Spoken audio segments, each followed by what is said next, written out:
the interest of punctuality, I'd like to welcome you all to this 2020 Marston LaFrance Lecture. I'm Pauline Rankin. I'm the Dean of the Faculty of Arts and Social Sciences, and it's my great pleasure to welcome you to what is really a historic event today. This year is the first time that we've had the Marston LaFrance Lecture online. And it is also, according to our records, the biggest crowd that we will ever have for this event. When we finished registration for the event today, we had 200 people who had expressed their desire to join us today, which really says a lot both to the star power of our speaker and also, I think, to the incredible interest that people have in joining together at this particular time and continuing some of our intellectual pursuits at a moment when I think we're all quite weighed down by the burden of the everyday operations. Today, FAS's Marston LaFrance Research Fellowship winner, Dr. Carol Payne from the School for Studies in Art and Culture and Art History in particular, will be delivering our lecture. This fellowship was established 41 years ago in 1979 to honor former professor of English and former Dean of Arts, Marston LaFrance. And each year, FAS awards a fellowship to an outstanding faculty member to give them an opportunity to complete a research project which requires a year-long release time. And at the end of the year, the honoree gives a public lecture on the topic that they've spent their time working on, and which brings us to Dr. Payne's talk this afternoon. Titled The Hunter, the Crown, and the Cameras, Dr. Payne's research project importantly traces the entangled histories of Inuit and settlers during the 1950s through photographs, films, and other visual technologies. Dr. Payne's specific case study revolves around Joseph Idlout, the most extensively photographed and filmed of his time.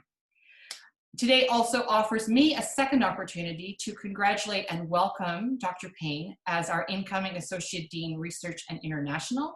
She will take over from the outgoing Dr. Mike Berklicich on July 1st, 2020, and we're very excited to have her assume that role. I want to say that I am truly astounded by the interest in today's event and really heartened by the fact that you're taking the time out of your days to attend this event. I want to welcome not just the FAST community, but as I scroll down the list of participants, there are many from the external community, so it's great that you're taking advantage of this event and having it be online and to join us today, and we want to give you especially a warm welcome. I want to just give you a sense of how we're going to proceed. We want to be sure that people keep their audio and visual turned off to maximize our bandwidth. We are going to have a question period following it, and if you can put your questions in, deposit them in the chat function, that would be great, and we'll go through those questions at the end. And finally, we're also recording the event, and we will make the video online on the FAST website in the coming days for anyone who isn't with us this afternoon. Again, welcome. Thank you to Carol Payne, and over to you, Carol. Thank you very much, Pauline. I'm really delighted to be here today. And I want to use this opportunity to thank Dean Rankin, Associate Dean Mike Berloch, and the Awards Committee. Having the Marston LaFrance Fellowship for a year has been an incredible gift, and I've been honored by the opportunity. Thank you so much. And then, as Pauline said, I'm really delighted to be joining the Office of the Dean, starting in a few weeks, and to work with researchers across FAS. I also want to thank Emma, Scott, and Nick for all their help in coordinating this event today. And then if you'll bear with me, I have a few other important thank yous. I'm going to start by acknowledging and expressing my gratitude to several elders. I'll talk about them a little later in the talk. In Northern Baffin and Idlouk-Arctic or Pond Inlet and in Iqaluit, who've enriched the research I'm going to talk about by participating in interviews. And I've also been hugely fortunate to work with three outstanding research assistants.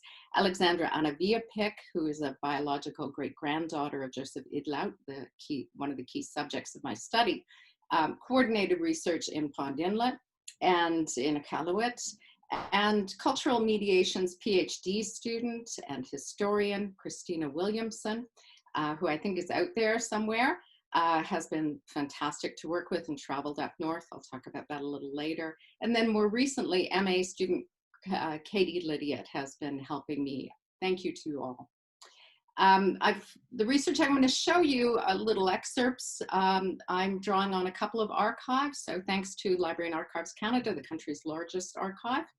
And then my most pivotal research for this project has been through the Nunavut archives. And I'm really delighted to have an opportunity to publicly thank the Chief Archivist of the Nunavut Archives, Ed Atkinson, for going way out of his way and helping and for access to that remarkable collection, and also to Assistant Archivist Sharon Agnikak.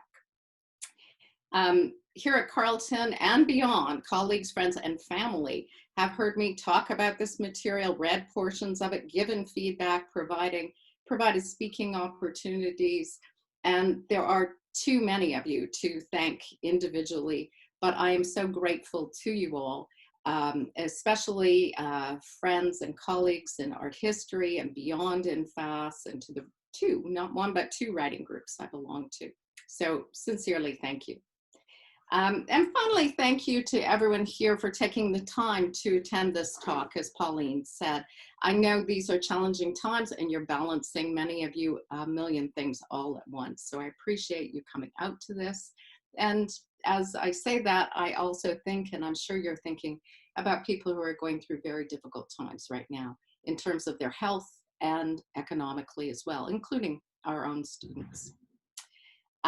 In the paper I'm going to give this afternoon, I'm going to share with you some ideas for the book I'm completing, as Pauline said, under the Marston LaFrance Fellowship. And that manuscript is called The Hunter, the Crown, and the Cameras. And the book is very visual, and I'm an art historian, so I'm going to deliver this as a slide talk. Thank goodness you won't be looking at me. And with that, I'm going to share screen. So bear with me for a moment while this shoots up. And I hope you can all see that there. So in what follows, I'm going to give you a sample of the book, The Hunter, the Crown, and the Cameras, through an introduction and two short excerpts from inside the book. And I'm going to begin this talk, as I begin the book itself, with a close reading of this image. It dates from March 1956, and I think it's an image that crystallizes some of the key issues that I try to address in The Hunter, the Crown, and the Cameras. But I'll return to this image a couple of times. I'm going to use it as a link between the different sections of this paper, so you'll see it a couple of times. In this particular photograph, 3 Inuit men stand in a row, each holding a Kodak camera, apparently poised to take snapshots. 2 of them gaze intently into the distance, while the third looks down at the viewfinder of his small camera. Like most photographers, they appear absorbed in their task, excising a fragment of time and space in order to render a direct encounter in visual form. The ostensive subject of their concentrated attention holds a prominent place in the history of Canadian nationalism and in Canada's relationship to the British Crown. The 3 photographers are awaiting the arrival of Governor General Vincent Massey as he arrived in Resolute on Cornwallis Island in the high Arctic. Massey was at the time undertaking an historic tour of the North as a public gesture aimed to assert Canadian sovereignty in the Arctic. And Resolute was the most northernmost community that he visited, and one of the tour's most politically significant stops. Just months earlier, between 1953 and 55, the Canadian government had laid claim to sovereignty over the high Arctic, in part by establishing the settlement of Resolute and populating it with Inuit who'd been coerced to move far from their homes. The 3 men in this photograph were among those high Arctic exiles. The staged image of them, posing as members of a greeting committee, provided visual evidence of a Canadian presence in the high Arctic. When this image of the 3 photographers was shot and first seen in the South in 1956, it already possessed several layers of meaning, and I've just rehearsed a couple of them for you here. But photographic significance also unfolds over time and with each viewer accruing other references and shifting meanings. And this particular image has had a long and varied biography since 1956. This photograph has long been held in the collection of Library and Archives Canada in Ottawa, more than 3,000 miles away from Resolute where it was shot. LAC cataloging records initially framed it textually by a caption that specifically identifies only the unseen Governor General, leaving the three photographers highly visible and yet strangely unknown.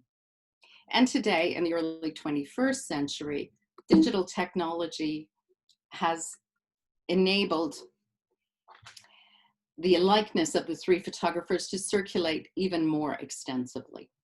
It exists in online platforms as a digital file that, when the vagaries of northern broadband access allow, can reach as far north as Qikiqtaaluk, as Resolute is sometimes known now in the Inuktitut language. And with that mobility, the identity of these three photographers has become a driving question for viewers, especially Inuit viewers. And it's a question that eclipses any interest in the person these three men are photographing.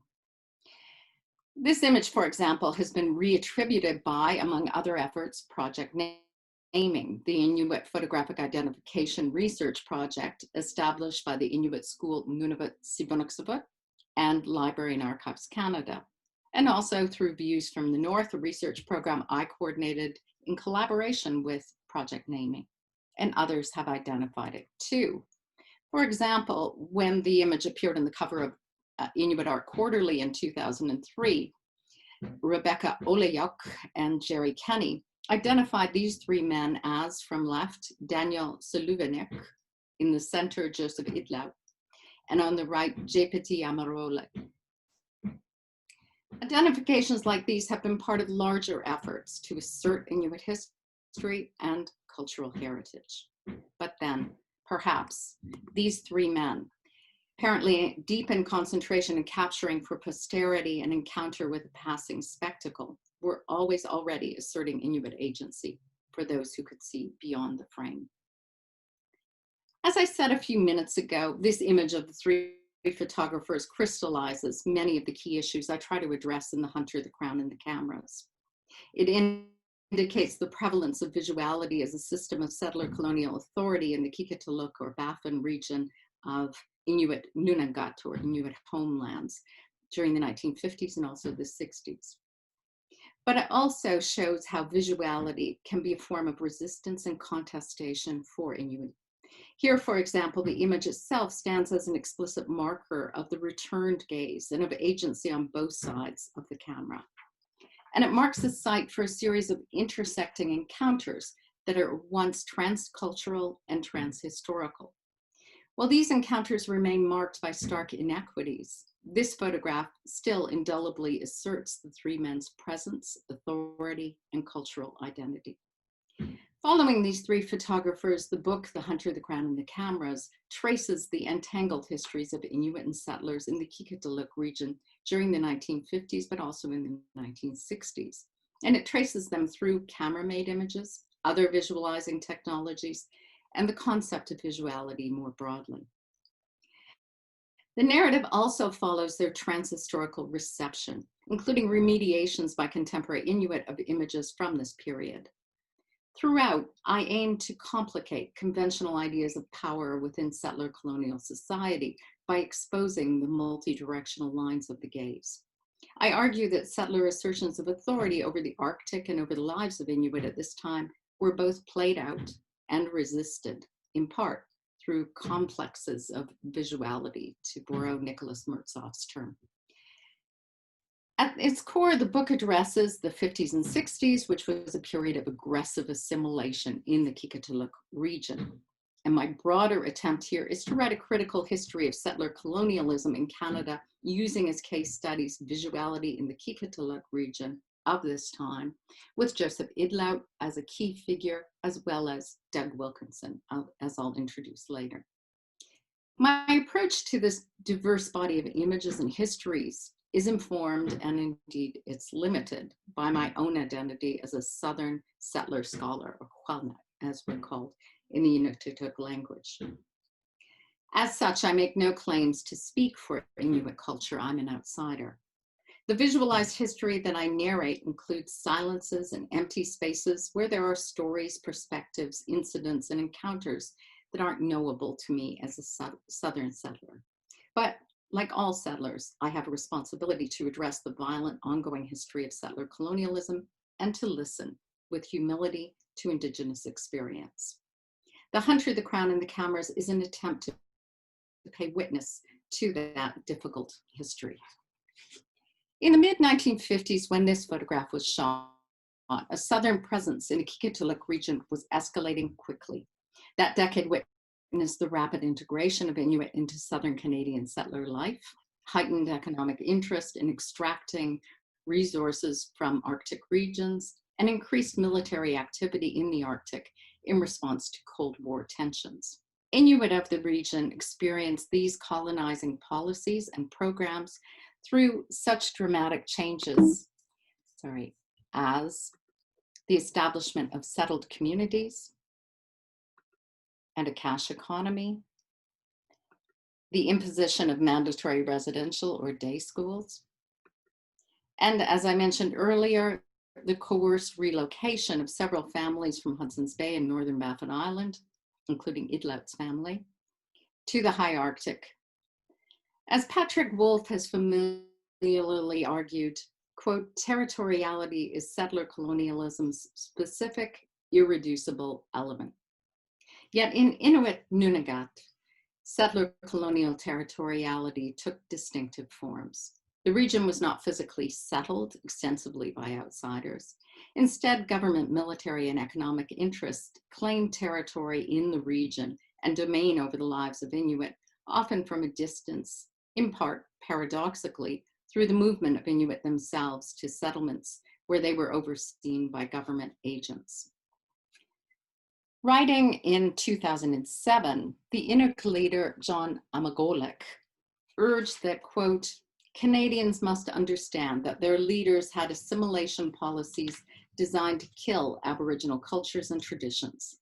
In reference to Inuit, the report on the Royal Commission on Aboriginal Peoples quoted an unnamed federal administrator as writing in the 1952 report that, quote, their civilization, because it is without hope of advancement, should be ruthlessly discouraged, end quote. Indeed, that relentless program of assimilation transformed the lives of most Inuit in the region from nomadic hunters living in dispersed groups to sedentary members of a small number of settlements created and managed by government. The changes of this period have, in turn, left long-term devastating effects on Inuit. The camera and other visualizing devices were at once witnesses to these changes and technologies that helped enable the government's enforced assimilation of Inuit. Indeed, I contend that political and cultural tensions over the Qikiqtaaluk region were played out at this time in part through visual representations, the gaze, and the ways that visuality organizes social relations. These ranged widely from military aerial photography to radar technology, including the DEW line, to the establishment of Northern Service officers and Arctic communities to administer and oversee Inuit on behalf of the government, to more literal visual reproductions and productions and representations, including ethnographic films, exhibitions, and promotional photography, often commissioned and disseminated by the Canadian government, like the examples I'm showing you. Such practices of visuality and visual representations were highly racialized. Here, for example, Inuit were depicted at times through a primitivizing lens, as you see on the right, and at others, as on the left, as exemplars of managed Indigenous assimilation. Following Sean Michelle Smith's contention that, quote, looking and seeing are racialized practices, end quote, I suggest that the Qikiqtaaluk region of the 1950s and 60s often marked a field of racialized visuality. Inuit of the region were classified, othered, and rendered objects of a settler colonial imaginary, in part through the functions of the gaze, visual representations, and social management enabled by visuality. And to give you a fuller idea of what I mean by the racialized visuality of the Qikiqtaaluk region at this time, I'm going to introduce you to my first excerpt of the book. And with this, we return again to the image of the three photographers. This excerpt revolves around Massey's tour that I've introduced already from 1956. And specifically, I'm going to look at a body of images, a selection of images from a larger group that have been shot by Gar Lunny of the National Film Board of Canada during the tour. Vincent Massey served from 1952 to 59 as the country's first Canadian-born vice-regent. During his term as Governor General, he traveled to the far north twice. The second trip took place from March to April 1956, and he and his party traveled some 10,000 miles in an RCAF North Star. The 1956 tour was conducted, indeed it was performed, before a series of cameras. Of the 9 media personnel accompanying the party, fully 4 were photographers or cameramen, and these included Gar Lunny, who took all of the photographs that I'm showing you. Each stop on the tour featured pre-arranged spectacles, presentations, addresses, and photo ops. The Department of Northern Affairs and National Resources organized meetings between Massey and residents of the North, including Inuit and other Indigenous peoples, RCMP officers, Hudson's Bay staff, scientists, and mining company officials. Designated hosts at each settlement introduced the party to life in the North. In Iqaluit, which was then known as Frobisher Bay, for example, Doug Wilkinson, the filmmaker and Northern Service officer, served as designated host. He arranged an extensive display of traditional Inuit life for the Governor General's tour. In images shot at Iqaluit, we see Massey examining a bear hide, visiting an igloo that has been specially constructed for this visit, and riding in a komatik or dog sled. In their meticulous organization of the tour and in orchestrated displays like those at Iqaluit, the Governor General's office presented the North as a stage on which to enact a performance of nationhood and the crown. This was primarily a visual performance, not only in its attention to visual spectacle, but also in its dissemination through images, in which Southerners were shown the North, and particularly shown the Indigenous people living there as subjects of the Dominion of Canada and objects of a settler colonial gaze. Lunny's images for the tour are part of a longer history of Southerners visualizing the Arctic and the Inuit, and they reflect a salvage paradigm. Their pictorial fascination with traditional culture can be seen as primitivizing, fixing their subjects temporally outside the modern. Typically posed frontally in a manner reminiscent of ethnographic images and usually presented without names, the Inuit subjects here were reduced by the camera to interchangeable types, a population to be managed rather than individuals to be known. Such now conventional critiques of the colonial photograph are certainly applicable to Lunny's images from the 1956 tour. But this body of photographs also racializes its subjects and its viewers through a recurrent emphasis on vision and the gaze, particularly in the numerous images depicting Massey posing with Inuit he encountered.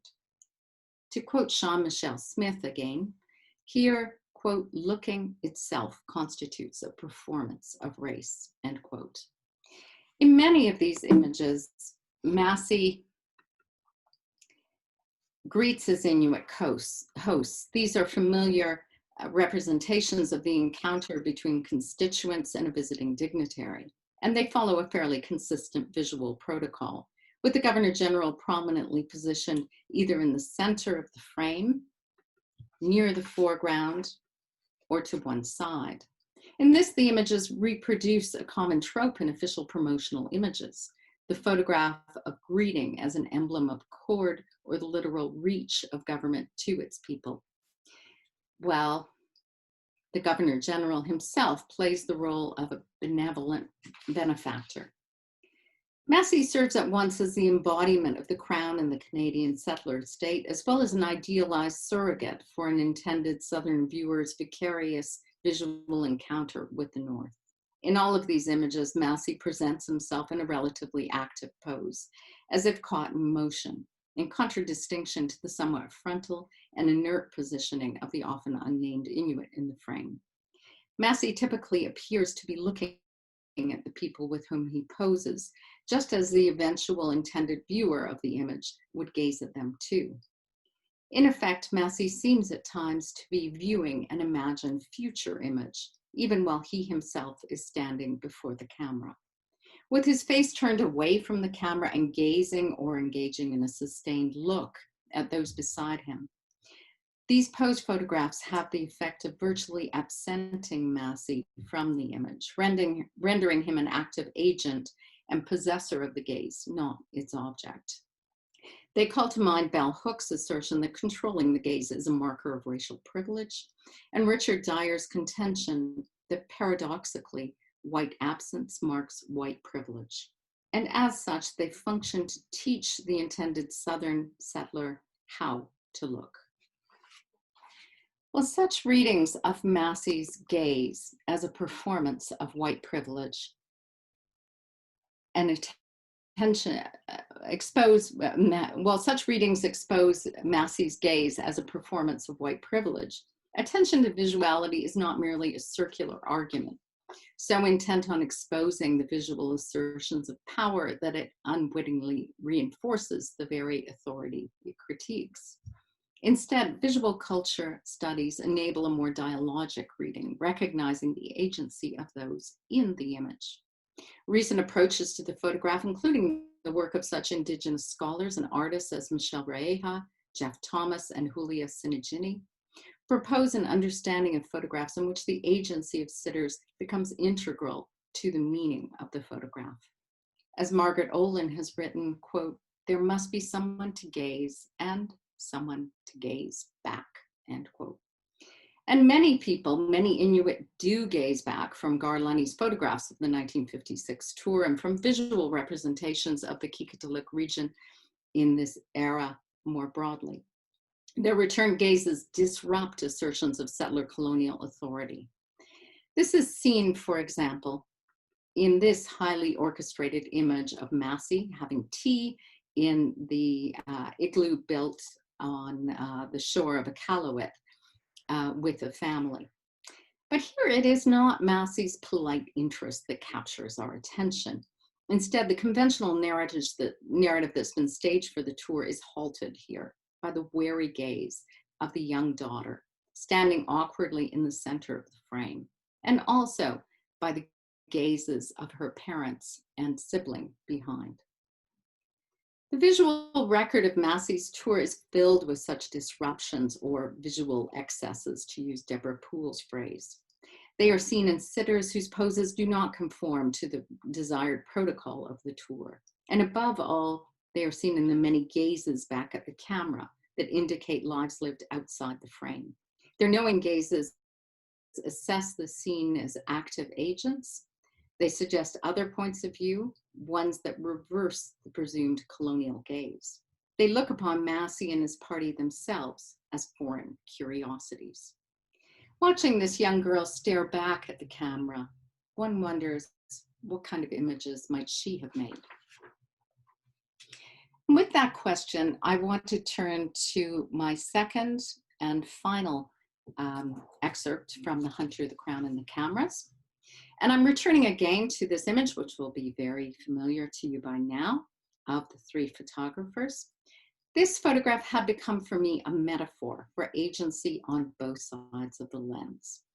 And yet the men wielding the cameras seemed to call out for an acknowledgement of the lives they lived, rather than being confined to a purely symbolic register. In response, I found myself returning time and again to those photographers and their cameras. What did camera vision mean to these three men?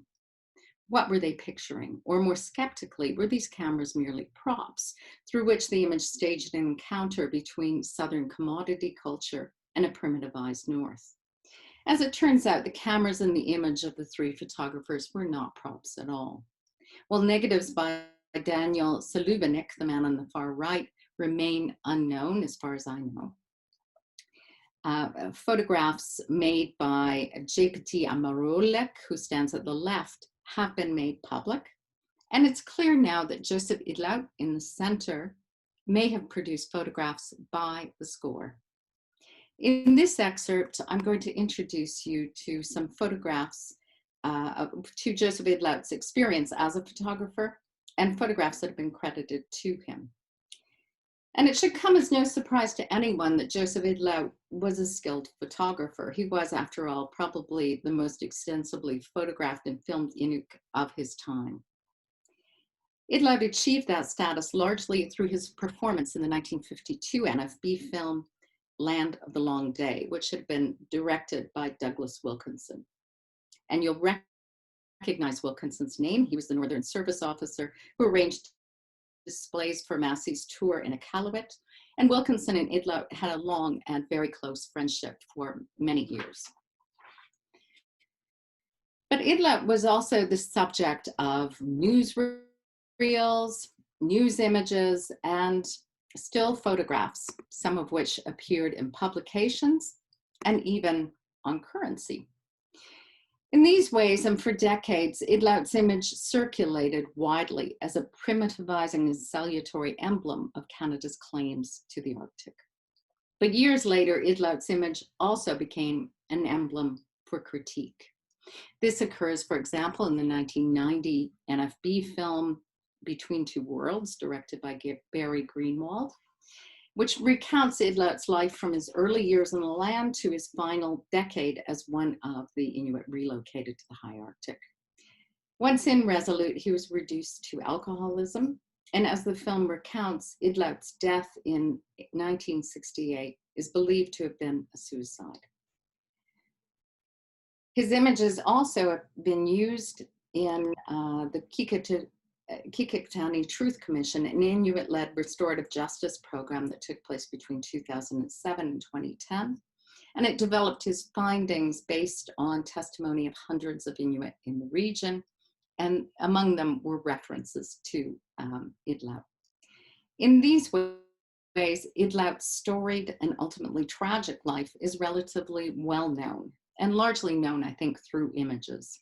But his own practice as an image maker has been buried for years. During the filming of Land of the Long Day, Doug Wilkinson gave Idlout a Kodak Duoflex camera, along with 6 rolls of film. Oral history accounts and records of other visitors confirm that Idlout was an enthusiastic and prolific photographer. In group identification sessions led by Alexander Viapik, Christina Williamson, and me at the Mi'kmaq Visitors Center in Northern Baffin in 2018, brothers Elijah Panapakchu and Daniel Komampik, among others, recalled seeing Idlout photographing. And the 2 brothers, Daniel and Elijah, were moved to see this photograph on the upper right. It shows them with their adoptive parents, Angnuayak and Akumalek. And Angnuayak and Akumalek are actually the biological parents of Idlout. So it's clear from such testimonies and from other records that the Kodak was among Idlout's prized possessions. Today, about 300 negatives credited to Idlout are extant. They date from 1951 to 58 and are part of the larger Douglas Wilkinson fund in the Nunavut Archives collection. Most of the photographs credited to Idlout depict life in northern Baffin Island around Mi'kmaq from 1951 to 54 and the years before he and his family were relocated to the high Arctic. They show his camps, including one on Curry Island, his immediate family, and members of the extended camp. The photographs also feature a number of hunting scenes, and these are the most dramatic of his photographs. But the collection also depicts Idlout's encounters beyond his own community. These include interactions with Southerners visiting Baffin Island, and photographs that Idlout took in 1958 on a tour to Greenland. Idlout's photographs are rare examples of Inuit photography from this period, but they are not unique. In the post-war period, the best-known Inuk photographer is Peter Qikiqtaaluk, who, along with the help of his second wife, Qikiqtaaluk, extensively photographed his community around Qikiqtaaluk, or Cape Dorset. Like Peter Qikiqtaaluk, Idlout seems to have often depicted his extended family group and camp. These images provide an intimate composite portrait of the group of people in the last days on the land before moving permanently to settled communities.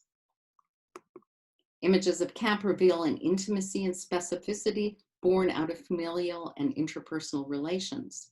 These are, after all, family photographs. And yet in representing Inuit families with their culture of adoptions and extended community and collaboration, Idlout's photographs push against conventions and limits of Southern nuclear families. In these ways, the photographs of camp life seem to meditate on connections and relationships. They counter conventional Western or Southern understandings of portraiture as a marker of singular Cartesian identity. And instead, they represent identities formed with and through community. At the same time, they potentially tell us much about the people, at the same time that they tell us much about the people in the camp. They also implicitly speak of how Idlout and his community were entangled with Southerners. Idlout was not only given his Kodak camera by his friend, the filmmaker Doug Wilkinson, but Wilkinson also promoted Idlout as a photographer. In 1954, Wilkinson published this article about Idlout's photographs in the popular journal Photography. And as an aside, Wilkinson always spelled Idlout's name with K, and I've adopted the spelling with a T, which most of his family use now. This article is illustrated, as you see here, with two photographs of Idlout posing with his camera, and an additional 13 images credited to Idlout taken with the Duoflex. The article also reproduces a letter that Idlout wrote to Wilkinson. You can see it on the upper right in syllabics, and the two of them did correspond with each other quite often. Ostensibly, according to Wilkinson's translation in the article, the letter discusses the photographs that are reproduced here. But a translation of the letter today has revealed that that is not what the letter is talking about, that Wilkinson's narrative is somewhat fabricated. And not only is the provenance of that letter explaining the making of the photographs uncertain, but recent oral histories also question Wilkinson's telling of some of this story. In May 2018, in an interview conducted by Alexander Biopik, Christina Williamson, and me in Untitled, the late elder Idlouk-Arctic, who grew up in Idlout's camp, firmly remembered, for example, that Wilkinson took this image on the right and at least one other that had been credited to Idlout. Who then is responsible for these images? Who is their author? Here, perhaps assigning the operator of a camera full authorship of these images is itself problematic.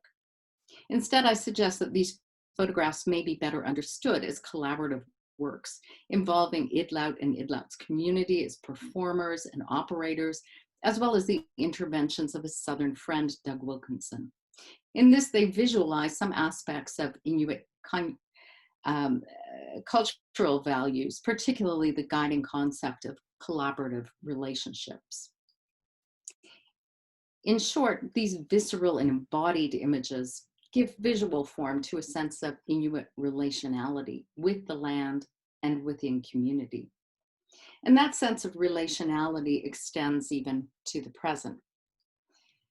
The book, The Hunter, the Crown, and the Cameras also includes responses to these images from elders in Nunavut, including Idlout's descendants and community members. As I've said a couple of times, these interviews were coordinated in Mitamataluck and Iqaluit by Alexandra Viapik, who happens to be a biological great-granddaughter of Idlout, along with historian and PhD candidate Christina Williamson and me. Elder's reflections also contribute to plans for an exhibition and possibly a website with educational components. Elders interviewed saw themselves, family and friends, as children and young adults in these photographs, as in these images of Paul Idlout, Joseph Idlout's son, who's seen and left in Apex outside of Iqaluit in 2018, and on right as a young man in northern Baffin Island at the climax of a polar bear hunt. Throughout the interviews with elders, they reflected on life on the land, the changes that occurred in the 1950s, and entanglements in the South. And of course, it wasn't lost on them or us that we Southern researchers involved in those interviews were also part of that entanglement. The Hunter, the Crown, and the Cameras, which I've been introducing to you today, is an attempt to listen from the South to Inuit experience of this period of disruption, while looking not just for signs of visuality as settler colonial authority, but also for multi-directional lines of the gaze that have always and continue to assert an Inuit presence. Thank you very much. Thanks, Carol. Thanks very much. And your presentation is so very fitting in a moment when Carleton is embarking on the implementation of our calls for action around reconciliation between settlers and Indigenous people. So I really appreciate you sharing your research with us this afternoon, and we look forward to publication of the monograph. We have some time for questions, so I would ask you to please type your questions into the chat function on your screen, and I will read them as they come up. And as we're waiting, I'm going to take the opportunity to maybe ask a question myself. I'm curious, at one point you said that Wilkinson and Idlouk-Arctic were friends, and you referred to them as friends. So what do you know about their relationship? And then I'm also curious about the technology of photography. This is a story about men as image makers, and I'm wondering if there's a tradition of photography among Inuit women. Good question. At this time, there are certainly Inuit women image makers, great filmmakers right now, for example. At this particular time, and I'm really glad you asked that question, the camera, I think, was a masculinized technology. And when Wilkinson writes about it and kind of responds to Idlout, he talks about the camera in the same breath that he's talking about the various hunting expertise and paraphernalia that Idlout and other Inuit have. So I think it was coded in terms of masculinity, certainly, at this time. In terms of the relationship with Wilkinson and Idlout, I think it was a very close relationship and a complex one too. So they knew each other for many years. They met during the founding of Land of the Long Day in 1951, but they stayed in close touch. In fact, Idlout's daughter Leah lived for a time with Wilkinson's family. And then in 1953, for almost a year, or about a year, Wilkinson lived at camp with Idlout's family. So he stayed there for an extended period, living off the land. And he wrote a book about that experience, a book that's also called Land of the Long Day. So they were very close in that way, and they continued to correspond for years. Shortly after that experience in the North, Wilkinson became a Northern Service officer, so basically a government employee, a government agent in the North, and they maintained quite a bit of contact. There are times when Wilkinson acts as a kind of advocate for Idlout with the government. Yeah, anyway, it's a complex relationship, but certainly a close one. Great. Okay, so the questions are piling up. We'll start with a question from Bararar, who says, what was your methodology and how did you fill the gaps in the archives? Okay, So the methodology was diverse and manifold. So I've talked about interviews with elders. I don't think you can do this work one way, but there has to be a complex ways of doing things. So as you can imagine, in some cases there are gaps in what's left. I decided early on that if I was just using Southern archival records, that I would not hear the voices of elders so fully. And so doing interviews helped that.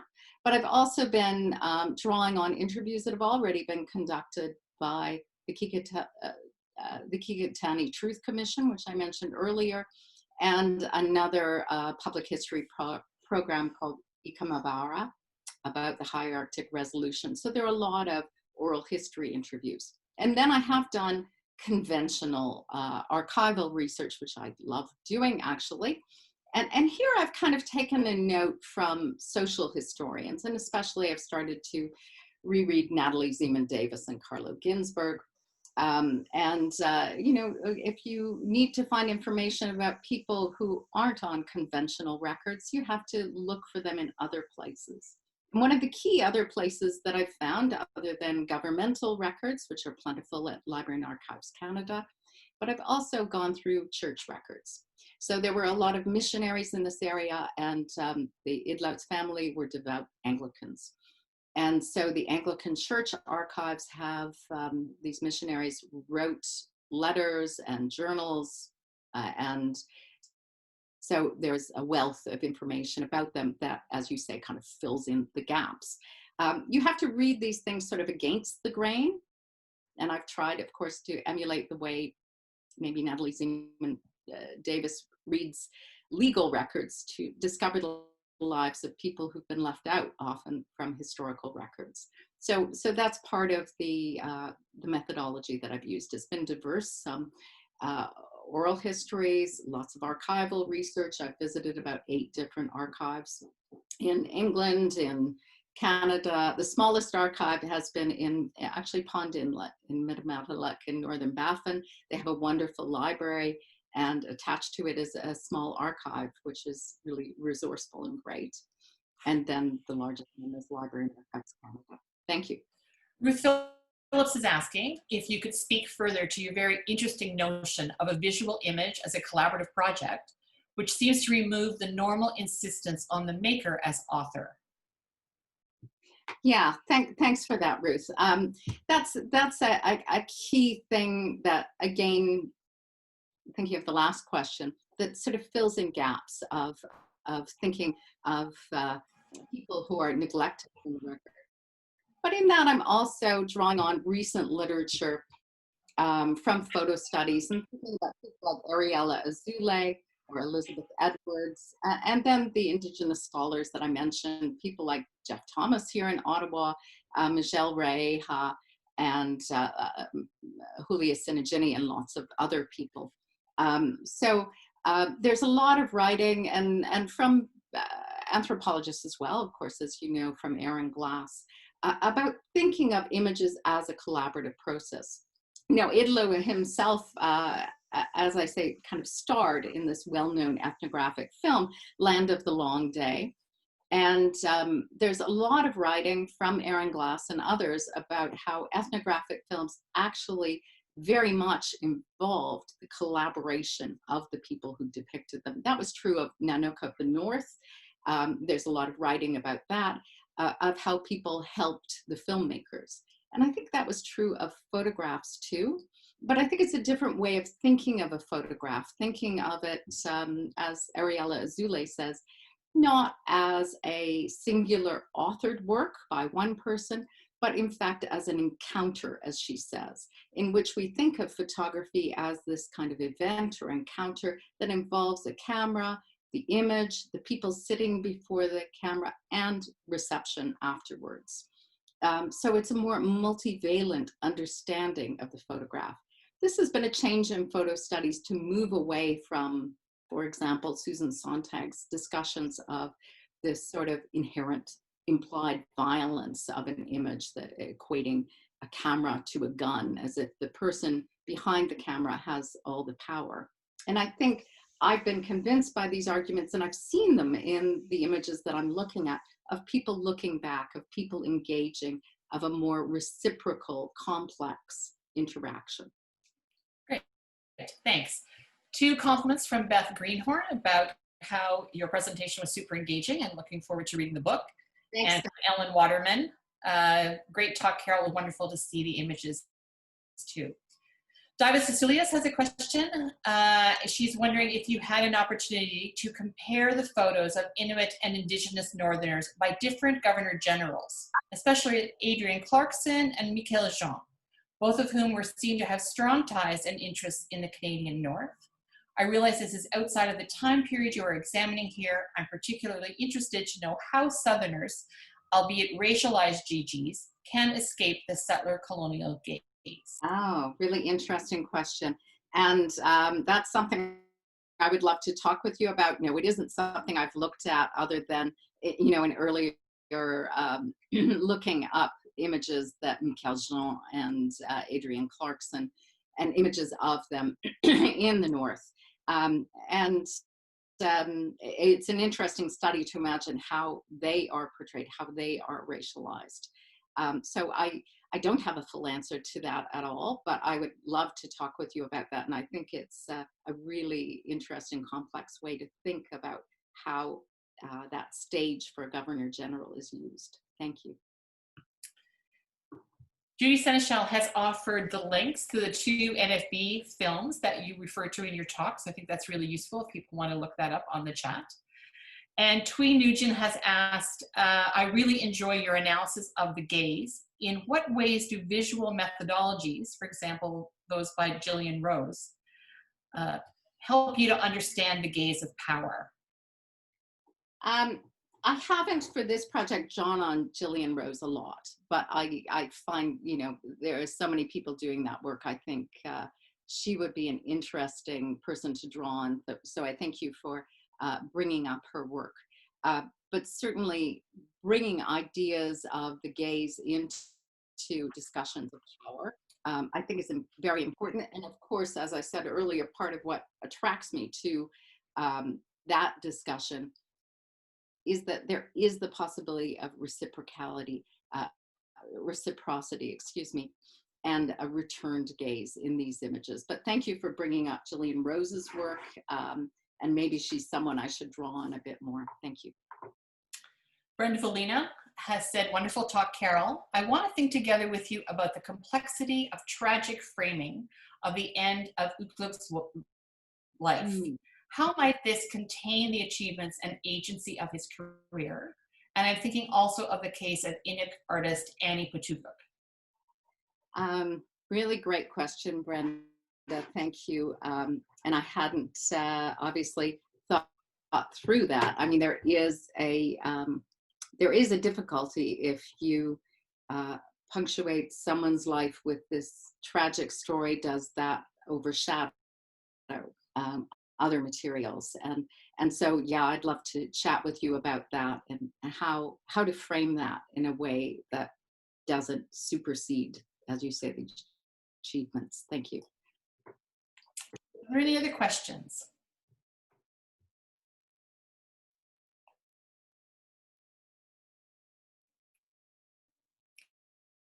So seeing none, just let me thank you once again, Carol, for a really engaging talk. Congratulate you on a successful year as our Marston LaFrance Fellow. And I look forward to doing this next year, hopefully in person, but who knows.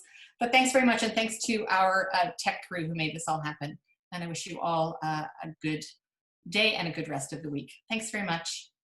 Thank you all. Thank you, Pauline.